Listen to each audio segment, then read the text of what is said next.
What's up guys, and welcome back to my channel. Today in this video, we are here in South Korea and we are going to be learning about the insights of the popular gaming industry.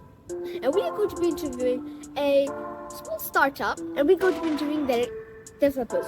So why don't we get right started?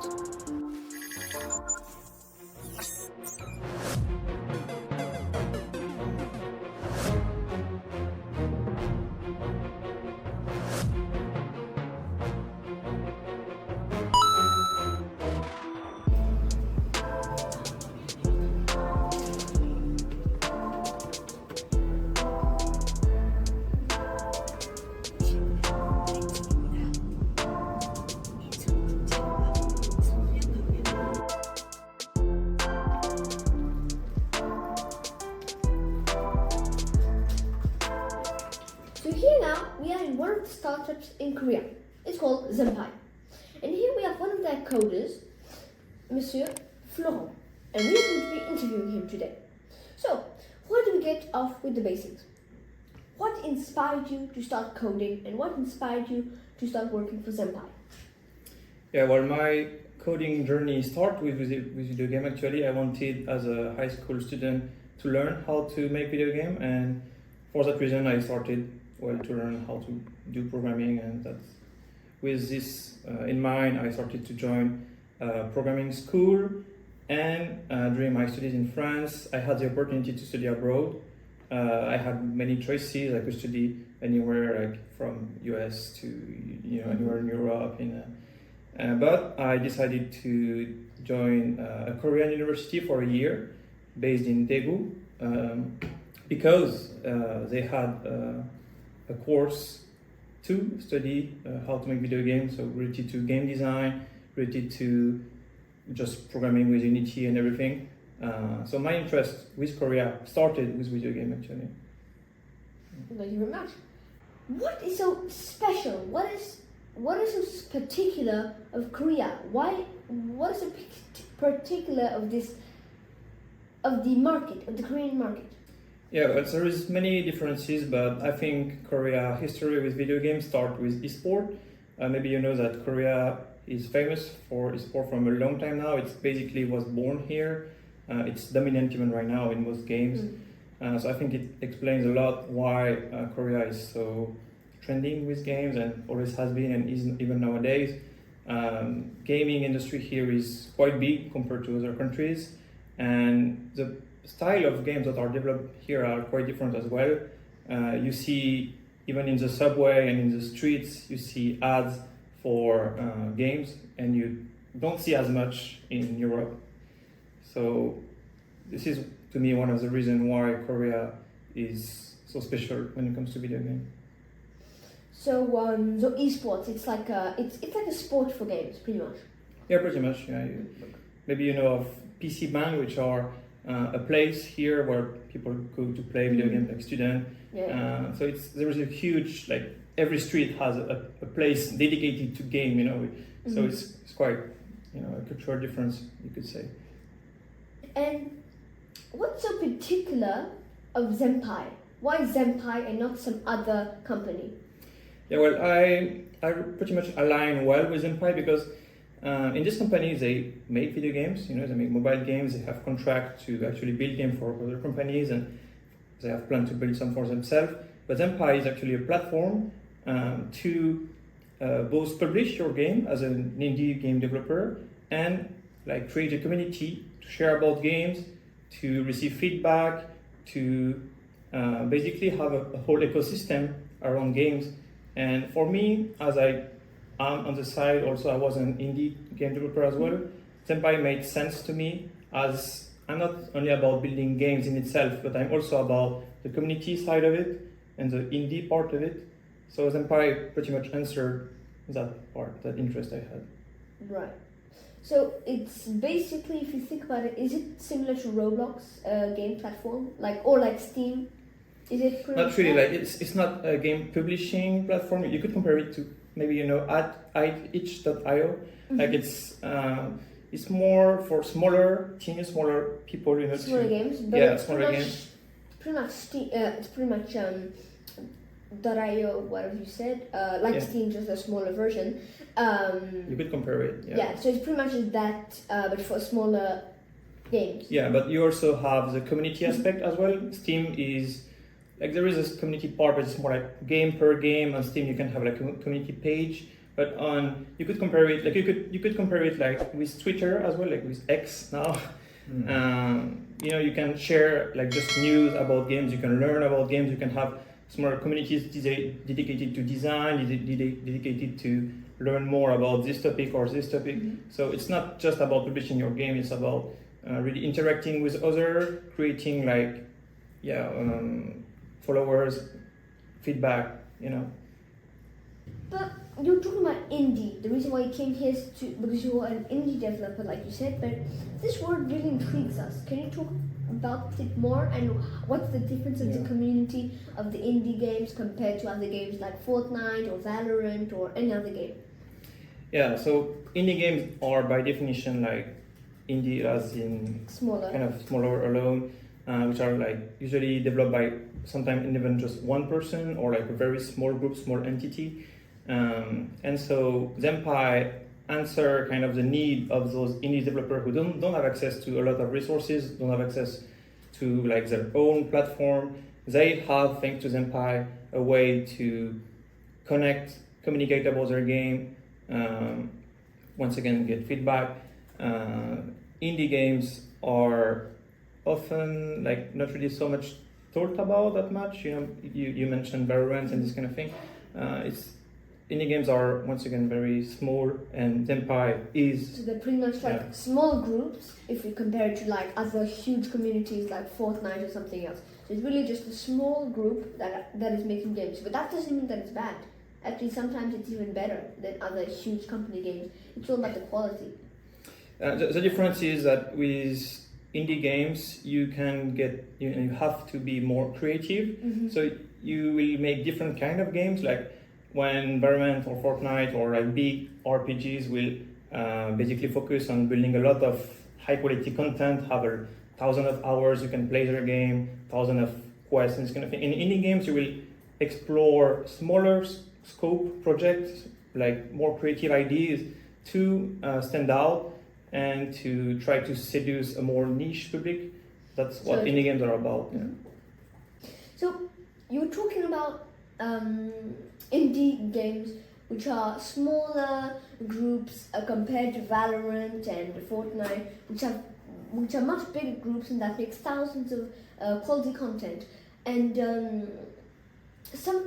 lot of people might be asking, why do I want to play a game which is made by a very small community, which has a much worse quality than a huge game like Fortnite or Valorant?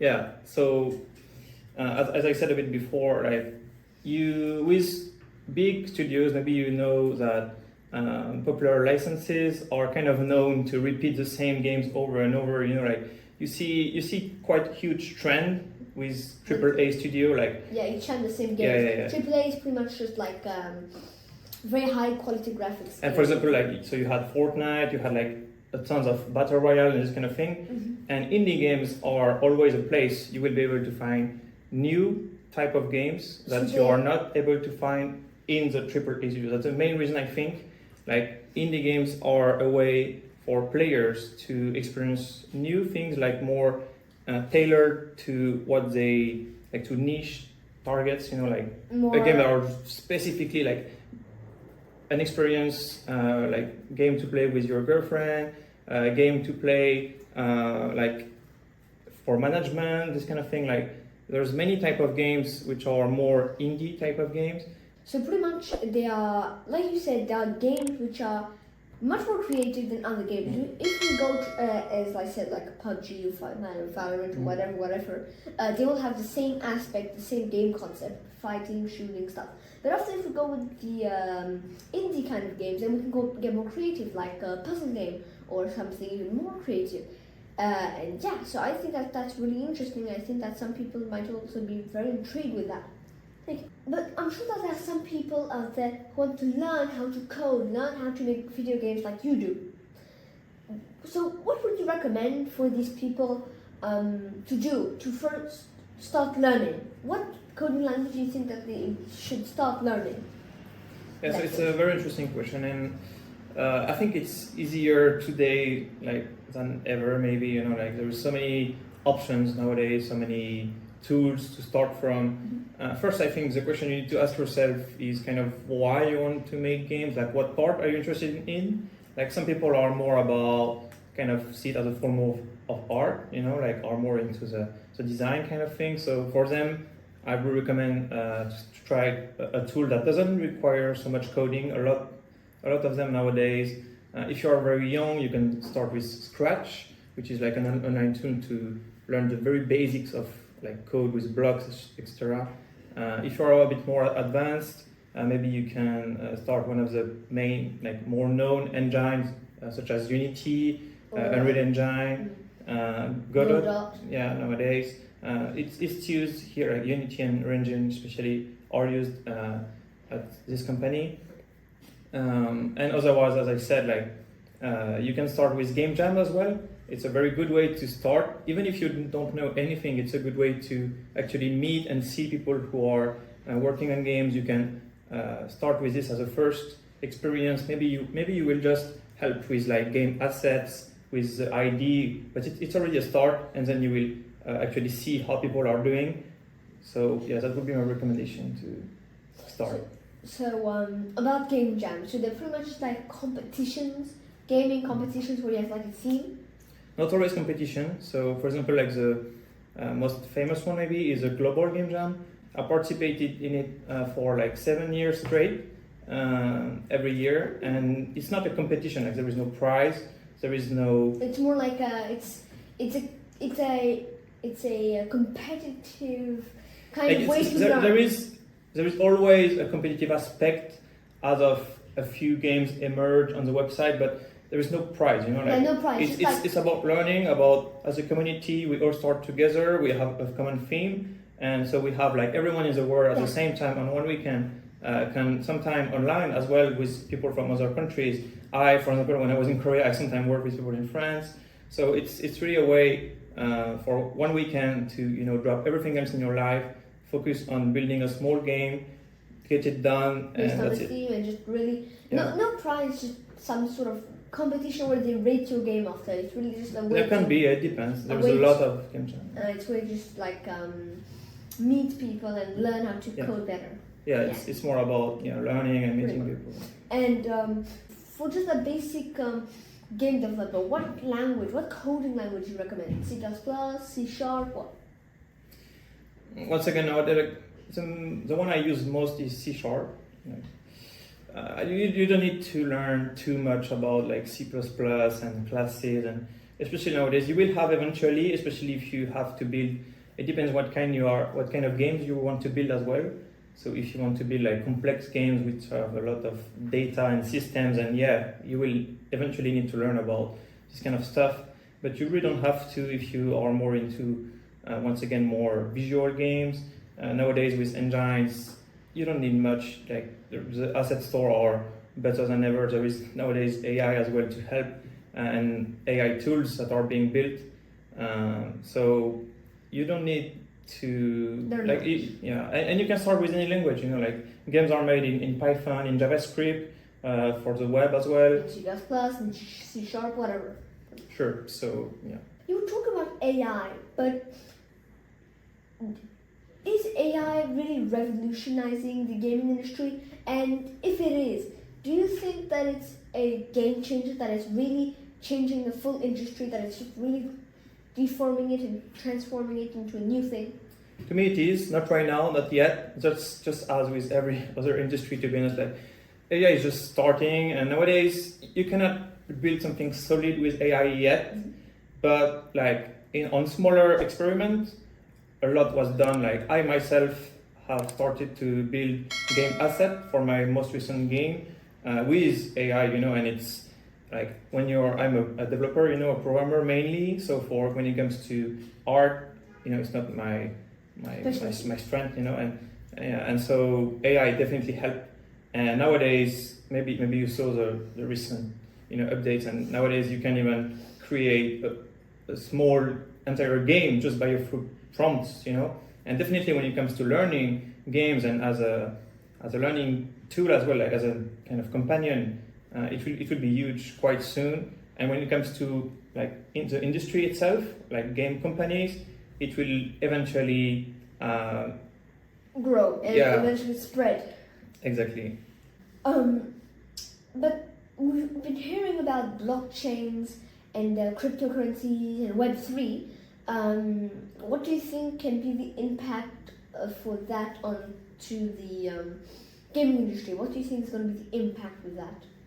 Yeah, I think compared to AI, it will be way more niche because Web3 is a technology that it was trending a bit before AI, you know, so I understand your question. But when it comes to games, a few like specific type of games can have a utility for Web3, such as for their currency, as you said. Like some games have been trying to kind of externalize their currency and their even data object with Web3, so it can be shared on marketplace to other games as well. But for now, it was only like concepts, and it's not that beneficial for enterprise themselves. So I believe we will see emerge, and we are seeing emerging games which are related to Web3, but it's not something that every game needs, and that Web3 isn't that big for games. Like it's just one more tool with which you can build specific games that will need the Web3 technologies. Thank you. Can you talk about the latest trends of games in South Korea and generally in the world? Yeah, so it was interesting, and since I've been in Korea, like the games that are trending here, I've been trending for a while. Like you just have to go to PC Bank to see everyone's playing League of Legends and are playing like multiplayer games, competitive game. In Korea, everything is competitive. Valorant? And yeah, as well. But when it comes to games that are played alone, there is a huge market in the mobile industry. Maybe you just saw it in the subway, like gacha game, which are about like collecting characters and about farming resources, are quite trending here as well. I heard about a game called Genshin Impact. Is that a very famous game, or is it still beginning? In my opinion, Genshin Impact is already like slowing down. Like it's not really in trend anymore. It was in trend like maybe last year. And not in Korea that much. I know it has quite a big community, but maybe like Genshin Impact type of game, you know, like game you can play alone again, you know, like we saw the explosion of multiplayer games, and as I said, in Korea it's still very about competitivity and multiplayer games, but I think like we are seeing kind of solo games coming back, you know, people are still interested in solo games, and yeah, to me this is trending as well. And now about games like globally, what do you think is the most famous game? I heard about what most trending. I heard about like Fortnite. But do you think that now this sort of game is now going down in the trend? And do you think that there's like a new big trend? For me, the trend is about mobile games, you know, because even most recent MMOs and multiplayer games are coming out on mobile, you know, like nowadays games such as Clash Royale and their other like multiplayer game are as trending, if not more, than regular League of Legends, you know, big games. So to me, like the trend is like to include more younger players as well, you know, who are more on their phone and on computer. To me, the trend is toward like mobile and more like portable platforms. So, what is there a particular game? You think is there a particular game that a particular mobile game, like you were saying, they're really trending in? But is there a particular game? Yeah, so to me, it's going to be one kind of the same game again, but like I think it's Rift, like, you know, the League of Legends mobile version. It's what I see people play most right now in Korea, and like their other game, which is like Teamfight Tactics. Mm-hmm. And in the world, they also play that a lot. Yeah. So I think it will be one of the most trending. Thank you. Our last question: what is your message to the people around the world who want to start doing game development? What is your message? Yeah. So as I said a bit before, I think it's easier, you know, today more than ever, maybe. So I think now with the explosion of tools and possibilities and game, you know, are a way to learn kind of everything at once when it comes to create a project, create experiences, share with others. I think it's a good way to start, even if you are interested in science and coding and you want to do it in a fun way. Especially today, starting with game development is a really good idea to see how building a technical product, building a fun product, building something for yourself is a really good way to start. Yeah.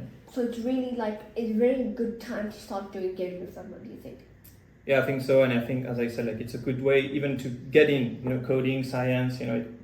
As you're talking about this in your channel, the gaming side of it is a more fun way maybe to approach, and from there you can even discover other things, learn about AI and stuff, even Web3, whatever you want. Thank you very much, Florent. There you go. Oh, thank you. Thank you. Thanks a lot.